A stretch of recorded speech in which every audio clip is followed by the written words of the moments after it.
gym, and this week I thought I would do a video because sometimes it's easier to learn through that, and also it's more fun than to just sit there and read. So anyway, I thought I would bring you in here and just go over some basics, whether you're working out at home or you're headed into the gym, on weight selection, what sets and reps mean, how to put together some moves, form, all that stuff. So let's get first things first. You'll notice I have a weight rack here. These are dumbbells. They range from 8 up to 50, which I'm sure you'll find at most gyms. You'll find lighter and even go up heavier. They usually go in 5-pound increments with dumbbells, but I'm trying to think. Actually, I know there's a 12.5. So sometimes they're 2.5 to 5. The reason I'm telling you that is for this reason. When you're choosing your weights, let's just say I'm gonna pick up 10-pound weights, and my prescribed workout plan is I'm gonna do 3 sets of bicep curls, 10 to 12 reps. Okay, so what that means is you're gonna do your first set, you're gonna crank out 10 to 12 of these babies, put them down, take 60 seconds to rest, go back for set 2. You're gonna do that 3 times. That's what the 3 sets mean. The reps are how many times you are actually doing the movement. So when you're choosing weights, and we're gonna stick with this bicep curl as our example, you wanna come all the way up, squeeze it, and then lower all the way down. So it's usually like 1 second up, hold it for a second, take it all the way down. You wanna get, if your rep range is 10 to 12, you wanna try to get to 10, 11, and feel like you are doing everything you can to get out those last few reps. So if you're at 10 and it's like, you can still do it, you're dropping it down and you're going again as hard as you can. You wanna be struggling, but you don't wanna be like completely crushed. So listen, if you get to 11 and you're here and you're like, there's absolutely no way, drop it, and that's how you know you're at the perfect weight. If you're cranking out and you're up to 12 and you're like, oh my God, I could do this all day, no problem, drop it, take your 60-second break, then you'll go back and you'll pick up, try the 12.5s in that case. That's how you're gonna be doing progressive overload, and I'll get into form goes. I'm gonna stick with the bicep curl just to show you upper body form. Whenever I'm teaching a class or well, most of the time now I'm just teaching classes, I'm not really training anyone, but I always remind everybody, we're doing upper body, we're standing hip width distance apart, press those heels down, like lock them down into the ground, and then I want you to take your tailbone, tuck it under. As soon as you tuck it under, your core automatically gets tight. Just lock it all in, and that's your position. So for a bicep curl, for example, I always say keep your arms at your sides, all the way down, and you're gonna come all the way up, hold it for a second, and then release it all the way down. What you're not gonna do is this, you're gonna hurt your back, right? So keep everything nice and tight, locked in. All you're doing is curling up and all the way down. You're using your biceps to get the weight up. Visualize, put your mind to the muscle, I always say too. It helps a lot with form. If we're doing lower body, I'm gonna try to back up here so you can see me. I don't have a camera person yet at this point in my life. If you are doing a lower body, let's just use a squat as an example. Let's see if you can see me all the way back here. So same thing, I'm gonna take my tailbone, tuck it under, everything is nice and tight always. Drive your heels down into the ground, and you are just gonna sit all the way down like you're sitting in a chair. I'm not leaning forward, I'm sitting back.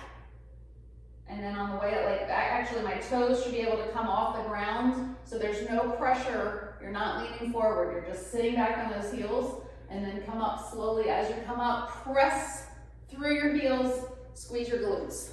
That's like the perfect squat. You can do that with, no weight. You can do it with weights on either side. You can hold one weight in the middle, wherever stage you're at. That's the perfect form. Working is progressive overload. I work out 4 to 5 times a week lifting weights.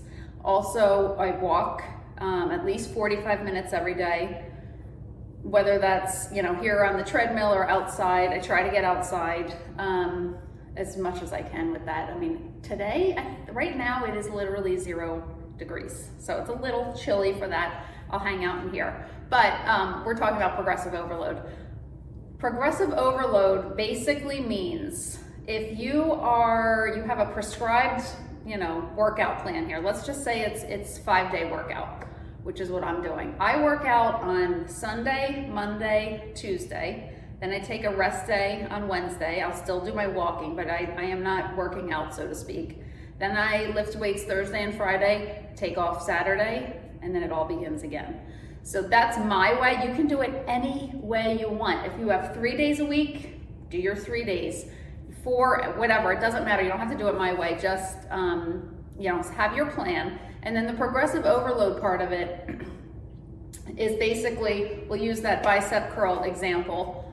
If week 1, I used 10-pound weights and I was able to crank out 11 reps, then next week, on week 2, I would try to hit 12. If I can get to 12, 13, no problem, then the following week, I'm going to actually up my weight and I'm gonna move up to the 12.5s. And now I'm gonna do this again. So if I can do 12.5s in that week 2 with no problem getting to 12 or 13, then I will automatically in the next set go up again and I would hit the 15s. So progressive overload just means every week you're trying to get a little bit better than last week. And how you can do that is, let's say you don't have weights between 10 and 20. You only have 10 pounds and you have 20-pound weights. You're not gonna be able to go from 10 pounds one week and then double the weight the following week. So how you could change it though is just adding more reps. So I might say, all right, you did 12, no problem, let's get to 15. You're gonna use 15 as your example. Or you could also change it up by doing the tempo. You could keep those 10s and keep the rep range right where it is, 10 to 12. But your tempo when you're lifting weights would be, you're gonna come up for 1, hold it for 1, and then down for 3 as slow as you can in those 3 seconds, okay? So that's another way of doing it. Progressive overload's really fun. I mean, people think that all of these workouts and your workouts every day have to be different every day, but that's not how you're gonna build muscle and change your body. You wanna stick with the same movements for 4 to 8 weeks. I usually do 6 to 8 weeks, and then I'll take like a deload week, which just means you take everything down 50%, kind of chill out. You're still lifting weights, but you're not going hard. You're giving your body a rest. And then the following week, I start with a new program. So that's one way of working out. I think that really, really works. I have had really good success with it once I chilled out from these high intensity workouts. I mean, I loved going to Orange Theory, and every now and then I will still do like a treadmill workout. Like if I'm just like, I know you're gonna think I'm weird, but if I'm craving it, I will do it. Just like with food, like if you're craving it, do it. I mean, I could have a whole video here on food, and maybe, you know, I'll get into that next week. I will just simply say in this week, you have to eat in order to build muscle. You're not gonna get bulky. I am 5 foot tall, literally 5 feet and a half of 1 inch tall.